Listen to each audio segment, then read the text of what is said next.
আর কিছু সময়ের ব্যবধানে শুরু হওয়া ভারত বনাম পাকিস্তানের ম্যাচ অবশেষে বয়কট হতে চলেছে এমন কিছু জানালেন ভারতের প্রাক্তন অধিনায়ক MS ধোনি। ভারতের প্রাক্তন অধিনায়ক MS ধোনি ভারত আর পাকিস্তানের ম্যাচ বয়কট নিয়ে এমন কিছু বললেন।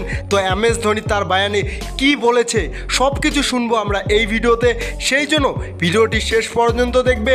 আর ক্রিকেট নিউজ পাওয়ার জন্য অবশ্যই এই চ্যানেলটিকে সাবস্ক্রাইব করে রাখবে। তো বন্ধুরা, আমরা সবাই জানি আর কিছু সময়ের ব্যবধানে শুরু হতে চলেছে ভারত বনাম পাকিস্তানের হাই ভোল্টেজ ম্যাচ। আর এই ম্যাচ BCCI এর কাছে ভারতের প্রাক্তন অধিনায়ক MS ধোনি বয়কট দাবি করলেন। হ্যাঁ বন্ধুরা, আমরা সবাই জানি রবিবার রাত 8টায় ভারত আর পাকিস্তান মুখোমুখি হতে চলেছে। আর এই দুইটি টিম তার আগে একটি ম্যাচ অলরেডি খেলে ফেলেছে। ভারত খেলেছে UAE এর বিরুদ্ধে আর পাকিস্তান খেলেছে ওমানের বিরুদ্ধে। ভারতীয় টিম UAE-কে 57 রানে অল আউট করে 4 ওভার 3 বলে ম্যাচ ফিনিশ করে ইতিহাস সৃষ্টি করেছে। আর অন্যদিকে পাকিস্তান প্রথমে ব্যাট করে 144 রানের টার্গেট ওমানকে দিয়েছিল। সেখানে তারা সেই রান চেস করতে এসে পাকিস্তানের বিধ্বংসী বোলিং অ্যাটাকে তারা ধ্বংস হয়ে যায় আর 66 রানে অল আউট হয়ে যায় আর পাকিস্তান সেই ম্যাচটি জিতে যায়। এবার পাকিস্তান আর ভারত মুখোমুখি হতে চলেছে আর কিছু সময়ের ব্যবধানে। আর ইতিমধ্যেই MS ধোনি ভারত আর পাকিস্তানের ম্যাচ বয়কট করার বয়ান দিয়ে এমন কিছু বললেন যা শুনলে আপনি অবাক হয়ে যাবেন। তো কি বলেছেন MS ধোনি শুনবো আমরা এই ভিডিওতে। তিনি রেগে গিয়ে বলেছেন, এটা কি মজা হচ্ছে ভারতের মানুষের সাথে?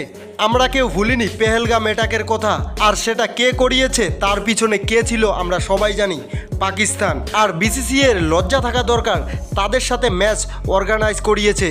ভারত আর পাকিস্তানের ম্যাচ মানেই কোটি কোটি টাকার বিজনেস। ভারত আর পাকিস্তানের ম্যাচে যা আয় হবে তার কিছু অংশ পাকিস্তানও পাবে। আর পাকিস্তান এমন একটি দেশ, সেই টাকা তারা ভারতের ক্ষতি করার জন্য ইউজ করবে।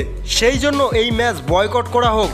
বন্ধুরা, MS ধোনি আরও বলেন, তিনি বলেন যে কোনো ম্যাচ বা যে কোনো ক্ষেত্রেই হোক আমাদের দেশের মানুষের জীবনের থেকে সেটা গুরুত্বপূর্ণ নয়।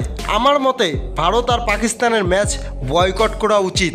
এটা আমার পুরোপুরিভাবে নিজের সিদ্ধান্ত, আমার পার্সোনাল ওপিনিয়ন।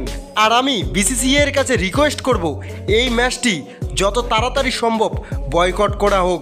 তো বন্ধুরা, দেখলেন তো ভারতের প্রাক্তন অধিনায়ক MS ধোনি এমন কিছুই বলেছেন। হ্যাঁ বন্ধুরা, অবশেষে ম্যাচ বয়কট করার দাবি করেছেন MS ধোনি। তো বন্ধুরা, MS ধোনির ম্যাচ বয়কট করার সিদ্ধান্ত ঠিক না ভুল সেটা আমাদেরকে অবশ্যই কমেন্টে জানাবেন।